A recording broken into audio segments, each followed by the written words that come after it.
Bismillahirrahmanirrahim. Assalamualaikum warahmatullahi wabarakatuh.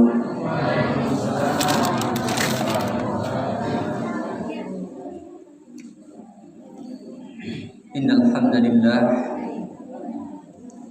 nahmaduhu wa nasta'inuhu wa nastaghfiruh wa na'udzu billahi min shururi anfusina wa sayyiati a'malina. Man yahdihillahu fala mudilla lahu wa man yudlil fala hadiya lahu. Asyhadu an la ilaha illallah wahdahu la syarika lahu wa asyhadu anna Muhammadan abduhu wa rasuluhu, amma ba'd.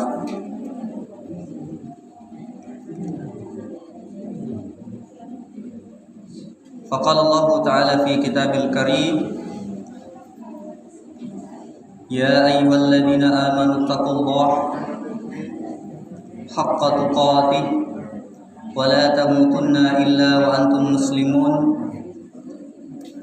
Ya ayyuhan nasu ubudu rabbakum alladzi khalaqakum min nafsin wahidah wa khalaqa minha zawjaha wa batha minhuma rijalan katsiran wa nisaa. Wattaqullaha alladzi tasaaluna bihi wal arham, innallaha kana 'alaikum raqiba. Ya ayyuhalladzina amanu taqullaha wa qulu qawlan sadida yuslih lakum a'malakum wa yaghfir lakum dhunubakum wa man yuti'illaha wa rasulahu faqad faza fawzan 'azima, amma ba'd. Fa inna asdaqal hadits kitabullah wa khairal hadi hadi Muhammadin sallallahu alaihi wasallam wa syarrul umuri muhdatsatuha fa inna kulla muhdatsatin bid'ah wa kulla bid'atin dhalalah wa kulla dhalalatin finnar. Jemaah tauhid rahimani wa rahimakumullah wa barakallahu fikum. Alhamdulillah, kita bersyukur kepada Allah Subhanahu wa Ta'ala atas berbagai karunia yang Allah curahkan kepada kita semuanya.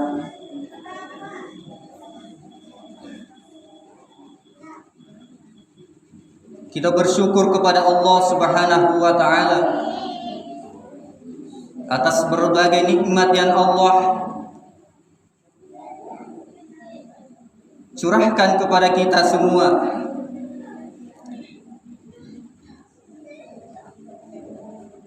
Yang begitu sangat besar dan patut kita syukuri atas nikmat tersebut.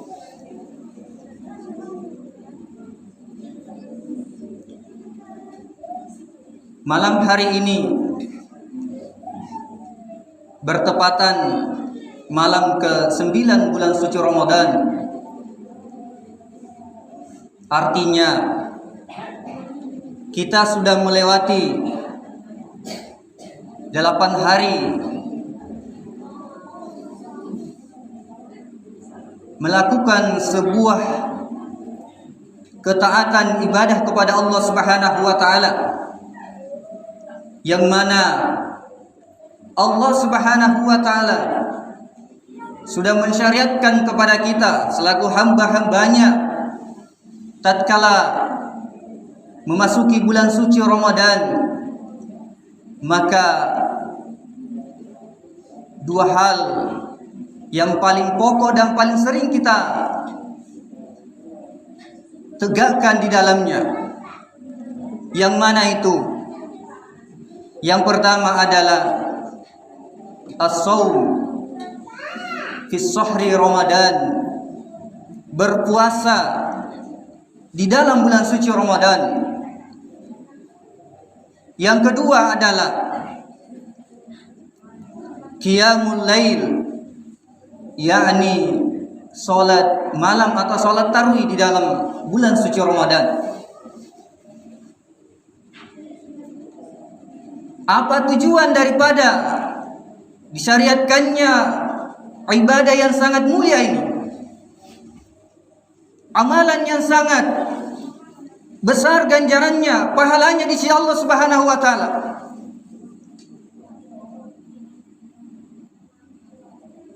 Kita sudah ketahui, bahkan mungkin kita sudah hafal ayat yang sering dibaca oleh muballigh atau ustadz atau guru kita dan seterusnya. Di surah Al-Baqarah ayat 183. Ya ayyuhalladzina amanu, hai orang-orang yang beriman.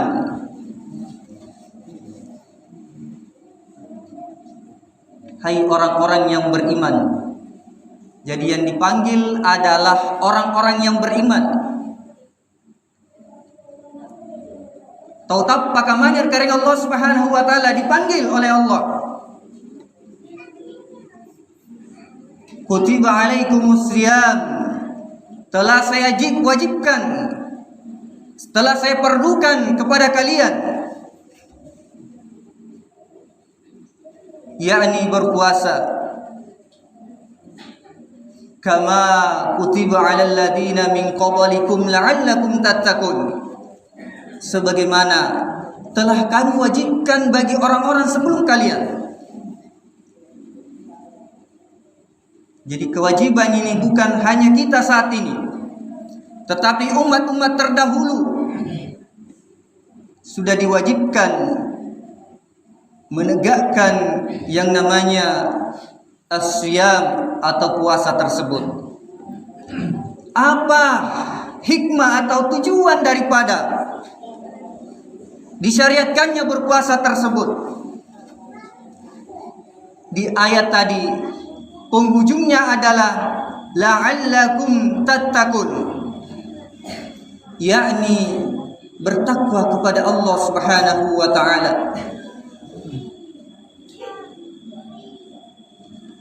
Pertanyaannya, apa itu takwa?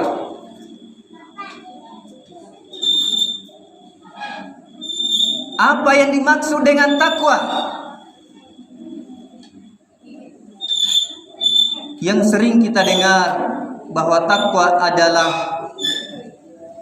menegakkan apa yang telah Allah perintahkan kepada kita, melakukan semua apa yang Allah perintahkan dan Rasulnya kepada kita,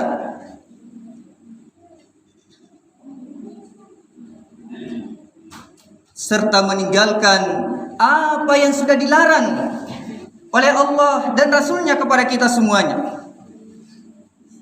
Ini yang sering kita dengar. Namun sesungguhnya takwa adalah harus disempurnakan dengan menegakkan apa yang diperintahkan oleh Allah Subhanahu wa taala. Anggau kan sikama perintahna kareng Allah Subhanahu wa taala berdasarkan tuntunan Quran dan sunnah Rasulullah sallallahu alaihi wasallam. Kapan kita meninggalkan, kapan kita menegakkan sebuah amalan yang tidak sesuai dengan petunjuk Al-Quran dan sunnah Rasulullah sallallahu alaihi wasallam, maka ibadah yang kita lakukan adalah sia-sia belaka. Tidak ada artinya. Percuma kita melakukan sebuah ketaatan amalan yang mana tidak ada dasarnya dalam Al-Quran dan sunnah Rasulullah sallallahu alaihi wasallam.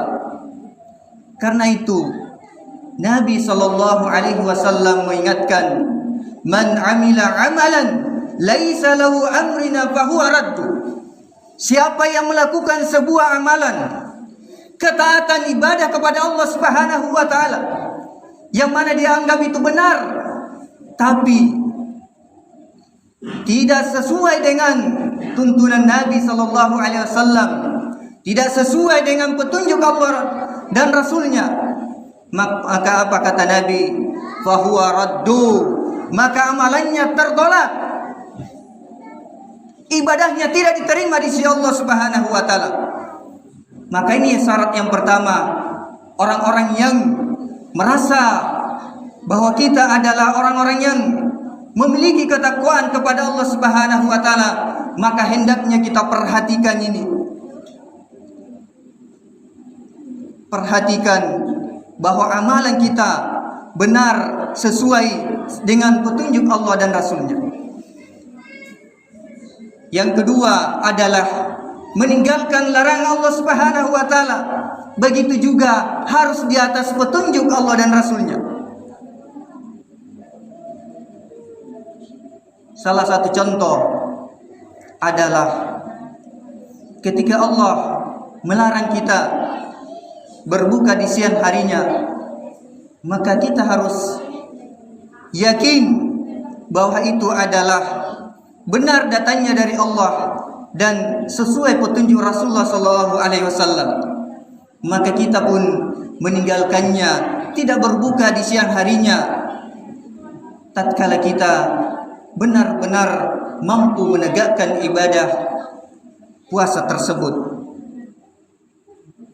Lain halnya ketika kita tidak mampu menegakkan, misalnya orang tua sudah lanjut usia karena sudah tidak tahan berpuasa di siang hari, maka ini bebas. Artinya Allah sudah memberikan uzur kepada orang tersebut, kepada hambanya yang mana tidak mampu untuk menegakkan ibadah puasa di siang harinya. Ataupun anak yang belum balik, usia di bawah 10 tahun, karena tidak mampu berpuasa di siang harinya, maka ini masih mendapat uzur atau halangan untuk menegakkan ibadah puasa tersebut. Tapi kapan selain itu sehat fisiknya dan sudah balik, belum berlanjut usia, maka wajib baginya untuk menegakkan ibadah di siang harinya. Jemaah tarawih rahimani wa rahimakumullah wa barakallahu fikum. Oleh karenanya begitu besar hikmah Allah Subhanahu wa taala diturunkannya bulan suci Ramadan ini. Banyak hal yang perlu kita gali, yang perlu kita pelajari di dalam bulan suci Ramadan ini. Di antara hikmah-hikmahnya adalah ketika Allah mensyariatkan berpuasa, itu tandanya bahwa Allah Subhanahu wa taala memberikan pelajaran berharga kepada kita, ujian untuk bersabar dalam hal menahan jiwa kita, menahan hawa nafsu kita dalam hal meraih kemuliaan di sisi Allah Subhanahu wa taala. Kita bersabar menahan makan minum mulai terbit fajar sampai terbenam matahari. Tujuannya apa? Supaya jiwa ini terbentuk, hati ini terdidik dengan nilai-nilai kesabaran, nilai-nilai ketabahan dalam menghadapi rasa lapar dan haus, sekaligus sebagai wujud atau bukti bahwa kita bisa merasakan betapa beratnya ujian orang-orang yang tidak mampu seharian makan minum karena keterbatasan ekonomi. Oleh karena itu, syariat ini betul-betul memberikan pelajaran berharga kepada kita semua, bahwa dengan adanya puasa tersebut kita juga bisa merasakan betapa susahnya, betapa beratnya yang namanya menahan rasa lapar dan haus seharian. Namun ketahuilah jamaah yang dimuliakan oleh Allah, kalau kita sabar, kalau kita tabah menghadapi ini, insyaallah taala ganjaran pahala di sisi Allah Subhanahu wa taala dipersiapkan untuk kita tatkala kita sabar ikhlas melakukan atau menegakkan amalan tersebut. Tentunya harus di atas petunjuk Allah dan Rasulnya, dan inilah yang diharapkan oleh Allah Subhanahu wa taala, diturunkannya syariat berpuasa di siang harinya. Yang kedua adalah hikmah puasa tersebut adalah melatih jiwa kejujuran kita, jiwa jujur terhadap diri sendiri. Kenapa demikian jemaah yang dimuliakan oleh Allah? Karena ibadah puasa, kalau kita tidak jujur terhadap diri kita sendiri, yakin dan percaya sungguh sangat sulit kita melakukan amalan tersebut. Kenapa? Karena cukup hati kita, diri kita dengan Allah Subhanahu wa taala yang mengetahui. Ikatte jika lentang isengi angkana puasa ketotena. Mana boleh lebak yang inum angandri dalam balatta kumrian suluk kiri dan lekam balatta berpura-pura seperti orang berpuasa, merasa loya dan seterusnya, maka orang tidak percaya bahwa kita sudah makan minum dalam rumah. Di mana disinilah dibentuk jiwa kejujuran kita. Apa kita jujur terhadap diri kita, betul-betul takut kepada Allah Subhanahu wa taala, betul-betul mengharapkan ridhanya Allah Subhanahu wa taala dalam menegakkan amalan ibadah puasa di bulan suci Ramadan, atau justru karena sekedar ikut-ikutan, atau justru karena merasa malu tetangga kita berpuasa, kemudian kita juga berpura-pura seperti orang berpuasa dan lain-lain sebagainya. Makanya perlunya jujur terhadap diri kita sendiri, jujur dalam melakukan ketaatan kepada Allah, jujur dalam menegakkan atau meninggalkan apa yang dilarang oleh Allah Subhanahu wa taala, yakni berbuka di siang harinya. Jemaah tarawih rahimani wa rahimakumullah wa barakallahu fikum. Demikian juga hikmah-hikmah lainnya adalah di mana puasa ini membentuk jiwa perhatian, jiwa kepedulian kita terhadap saudara-saudara kita.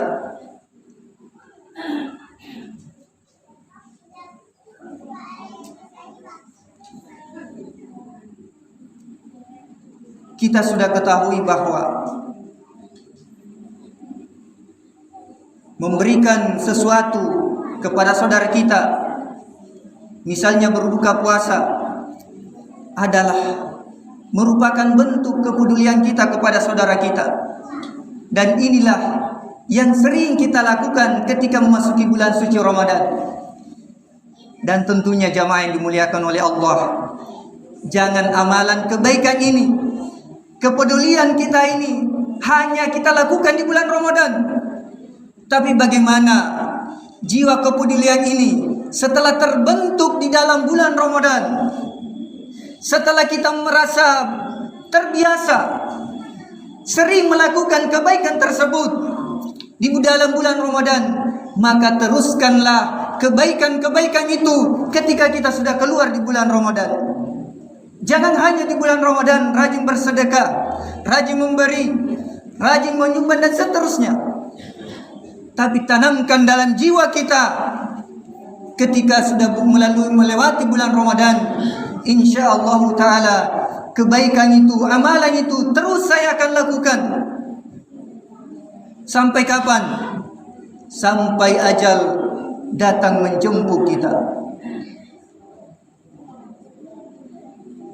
sampai kematian datang menjemput kita.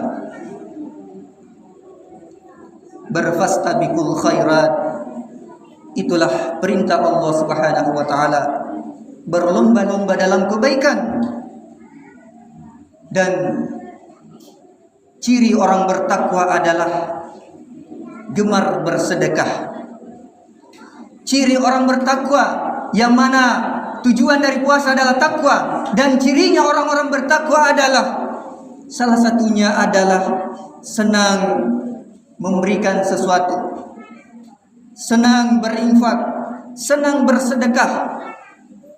Sebagaimana Allah Subhanahu wa taala ingatkan dalam Al-Qur'an surah Al-Baqarah ayat 274. Walladzina amanu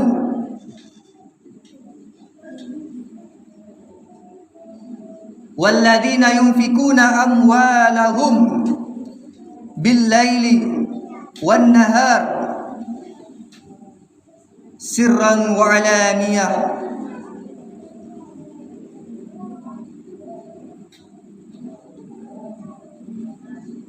Artinya orang-orang yang menginfakkan hartanya, ini salah satunya adalah ciri orang bertakwa adalah orang-orang yang senang menginfakkan hartanya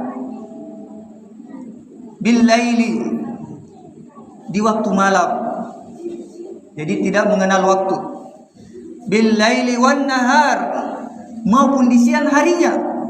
Mereka senang mengeluarkan hartanya di jalan Allah Subhanahu wa taala. Sirran wa alaniyah, secara terang-terangan maupun secara sembunyi-sembunyi. Jadi nilai ketakwaan yang sudah terbentuk setelah kita melakukan amalan ibadah puasa adalah setelah keluar bulan suci Ramadan, terbentuklah jiwa ketakwaannya dengan senang berinfak di jalan Allah Subhanahu wa taala, senang mengeluarkan hartanya di jalan Allah Subhanahu wa taala, dan tidak mengenal waktu, baik di malam hari maupun di siang harinya. Mereka senang berinfak, mengeluarkan hartanya demi apa? Demi meraih keridhaan Allah Subhanahu wa taala, demi mengharapkan ganjaran pahala di sisi Allah Subhanahu wa taala, demi mengharapkan surganya Allah Subhanahu wa taala, bukan mengharapkan dunia, bukan mengharapkan pujian, bukan mengharapkan yang lain-lainnya, tapi mengharapkan ganjaran di sisi Allah Subhanahu wa taala. Itulah salah satunya cirinya orang-orang bertakwa. Di lain ayat juga Allah mengingatkan, alladzina yunfikuna fis syarra'i wad dharra, yaitu orang-orang yang menginfakkan hartanya fis syarra, dalam kesusahan maupun dalam kelapangan. Jadi tidak mengenal keadaannya pula, tidak mengenal kondisinya, tidak mengenal nanti dia kaya baru bersedekah, tapi adapun bagaimanapun keadaannya, dikala susah dia bersedekah, dikala senang mereka pun bersedekah. Itulah cirinya orang-orang yang bertakwa. Maka bersyukurlah kita mendapatkan bulan suci Ramadan, dan disinilah kita diterpa, disinilah kita dibentuk menjadi hamba-hamba yang bertakwa dengan memiliki ciri gemar bersedekah, perhatian kepada saudaranya, peduli kepada sesama manusia, jujur dalam jiwanya, jujur dalam ucapannya, jujur dalam perbuatannya, dan banyak sekali keutamaan dan ciri orang-orang yang bertakwa di dalam Al-Quranul Karim, yang mana kalau kita gali sampai pagi pun kita tidak selesai membahas ini. Karena itu mari kita memperbanyak rasa syukur kita kepada Allah Subhanahu wa taala, dipertemukan bulan suci Ramadan tahun ini di tahun 1442 Hijriah, yang mana tidak ada jaminan jamaah yang dimuliakan oleh Allah Subhanahu wa taala kita bisa berjumpa di tahun berikutnya, di tahun 1443 Hijriah. Karena itu jangan sia-siakan kesempatan nikmat yang Allah berikan kepada kita di bulan suci Ramadan ini. Mari kita hiasi amalan ketaatan kepada Allah Subhanahu wa taala. Jangan hanya di awal-awal Ramadan, tapi sampai di penghujung Ramadan. Itulah contoh yang dicontohkan oleh Nabi kita. Bukan hanya di awal Ramadan dia bersemangat, tapi justru di akhir Ramadan semakin meningkat ketaatannya, semakin meningkat keimanannya, semakin kuat fisiknya untuk menegakkan amalan ketaatan kepada Allah Subhanahu wa taala. Karena Nabi kita tidak yakin bahwa tahun berikutnya akan sampai usianya. Begitu juga kita selaku hambanya. Mari kita mencontoh Nabi kita Muhammad sallallahu alaihi wasallam dengan bersemangat, dengan meningkatkan keimanan dan ketakwaan kita di awal sampai di akhir Ramadan, sehingga kita keluar di bulan suci Ramadan. Permisalannya adalah seperti bayi yang baru lahir dari perut ibunya. Putih, bersih, tanpa noda, tanpa dosa, tanpa kesalahan. Itulah yang diharapkan oleh agama kita. Karenanya marilah kita bersemangat terus berlomba dalam ketaatan kepada Allah Subhanahu wa taala. Semoga Allah Subhanahu wa taala memberikan taufik kepada kita seluruhnya, memberikan usia panjang kepada kita seluruhnya, memberikan keberkahan, kemuliaan di bulan suci Ramadan, sehingga kita menggapai predikat takwa, menggapai predikat orang-orang yang keluar dari bulan suci Ramadan dengan jiwa yang bersih. Semoga bermanfaat. Subhanakallahumma wa bihamdik, asyhadu an la ilaha illa anta, astaghfiruka wa atubu ilaik. Wa akhiru dawana anil hamdulillahi rabbil alamin. Wassalamu alaikum warahmatullahi wabarakatuh.